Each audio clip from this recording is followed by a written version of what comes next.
اللہ نے جو لوگ جہنم میں جائیں گے، آگ میں جلیں گے، اللہ ہم سب کو محفوظ رکھے اس آگ سے،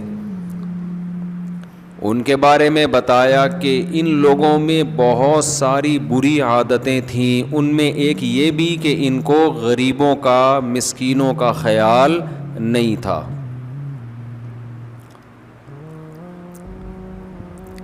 اس پر میں نے بیان کیا تھا کہ اسلام کے مزاج میں سخاوت ہے، کنجوسی نہیں ہے۔ اپنی دولت پہ سانپ بن کر مت بیٹھیں، خرچ کریں، خرچ روکھڑا نکالیں جیب سے۔ پھر کنجوسوں کی اقسام بیان کی تھیں۔ ایک کنجوس تو وہ ہے اس کا پڑوسی بھوکا ہے، اس کا بھائی بھوکا ہے، بہن کے ساتھ مسائل ہیں، اپنا پیسہ اپنے بہن بھائیوں پہ، رشتہ داروں پہ، پڑوسیوں پہ خرچ نہیں کرتا، فکر ہی نہیں ہے کیا ہو رہا ہے۔ اس کنجوس کا اس آیت میں ذکر ہے، لیکن اس سے بڑے بڑے کنجوس بھی مارکیٹ میں موجود ہیں جن کا اس آیت میں ذکر نہیں ہے۔ کیوں کہ جب ان کنجوسوں کو اللہ تعالیٰ جہنم میں ڈالے گا تو اس سے بڑے کنجوسوں کو کیوں نہیں ڈالے گا؟ وہ بڑے کنجوس کیا ہیں کہ دوسرے کا حق بھی نہیں دے رہے۔ یہاں تو یہ ہے نا، اپنا پیسہ خرچ نہیں کر رہے دوسرے پہ، یہ ہے کہ دوسرے کا پیسہ دبا کے بیٹھے ہوئے ہیں، وہ تو اس کا واجب حق ہے بھائی۔ مالک مکان کو کرایہ نہیں دے رہے ٹائم پہ، بیوی کا مہر کھا گئے، بہن کی وراثت کھا گئے، دفتر میں لیٹ پہنچتے ہیں، کام نہیں کر کے دے رہے، تنخواہ پوری۔ یہ بھی کنجوس ہیں کیونکہ بیس ان کی کنجوسی ہی ہے، پیسے پہ پیسہ چاہیے بس۔ تو اس پر تو میں کافی بات کر چکا ہوں، پھر کبھی موقع ملا تو کر دیں گے، لیکن ایک چیز خوب ذہن میں رکھو، وہ میں بیان کر کے پھر آگے چلتا ہوں، اگلی بات کی طرف آتا ہوں۔ یہ چیز میں بار بار بیانات میں کہتا ہوں، لیکن بات یہ ہے کہ جیسے جیسے ہم معاشرے میں چلتے پھرتے ہیں نا، یہ چیز بہت زیادہ نظر آ رہی ہے۔ کون سی چیز وہ بتا رہا ہوں آگے میں۔ اب آپ بتاؤ، جو چیز نظر آ رہی ہے معاشرے میں، جو برائی بہت زیادہ نظر آ رہی ہے، اس پہ ایک بار بیان ہونا چاہیے یا بار بار ہونا چاہیے؟ میں اس لیے کہہ رہا ہوں، میں دوبارہ ٹاپک چھیڑوں گا، آپ بولو گے یار ایک ہی چیز کو لے کے بیٹھے میں کئی ہفتوں سے۔ وہ یہ ہے کہ آپ کی بھائی بہنوں میں، کزن میں، رشتہ داروں میں کوئی پریشان ہے نا، تو اس کے مانگے بغیر، اس سے پوچھے بغیر آپ کی ذمہ داری ہے کہ آپ اس کا خیال کریں۔ اس ہفتے میرے سامنے رپورٹ آئی سگے بھائی بہنوں کی، سگے بھائی بہنوں کی۔ ایک بھائی بھیک مانگتا پھر رہا ہے لوگوں سے، اتنے حالات خراب ہیں۔ تو میں نے اس سے کہا تمہارا بھائی مالدار ہے یار، تم اس کو بتاؤ۔ وہ مجھے پتا ہے کیا جواب دیتا ہے؟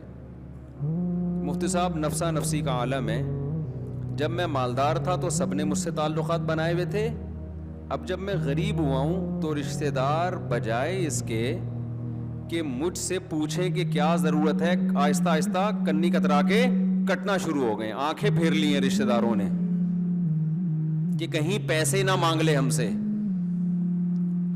دیکھو کوئی فراڈی پیسے مانگ رہا ہو نا تو اس سے تو آنکھیں پھیر لینی چاہیے، خون پی جائے گا آپ کا وہ، لیکن ایک مستحق ہے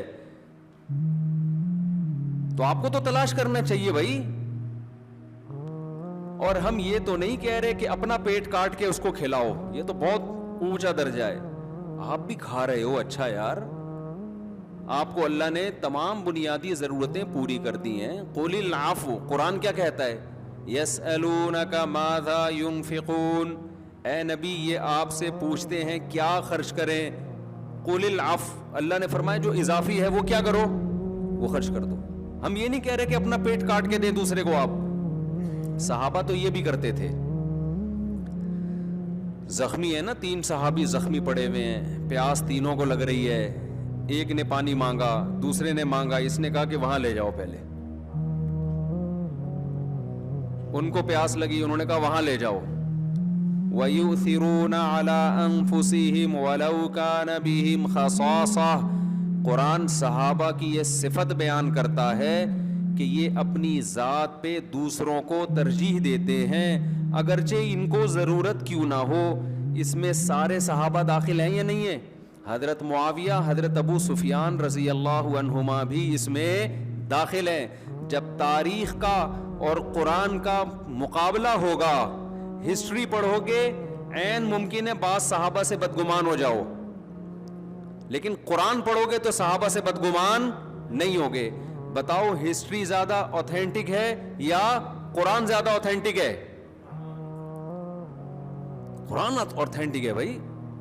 اور ہسٹری میں بھی ہر آدمی اپنے چشمے سے پڑھتا ہے.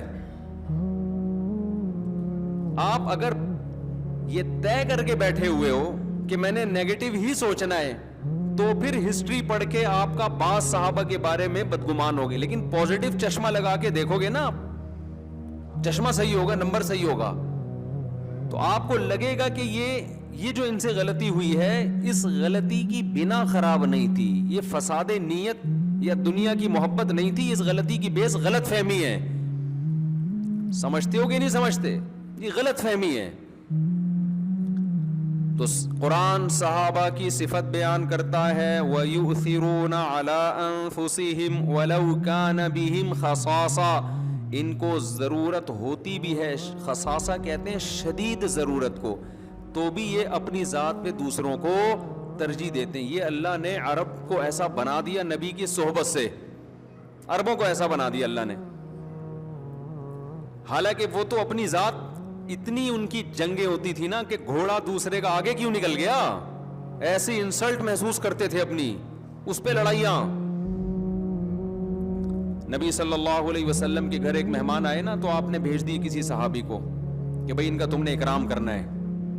اس وقت کے مہمان آج کی طرح نہیں ہوتے تھے کہ پیٹ بھرے ہوئے برگر کھا کے آ رہے ہیں پھر دوبارہ پیزے کی خواہش ہے ان کی.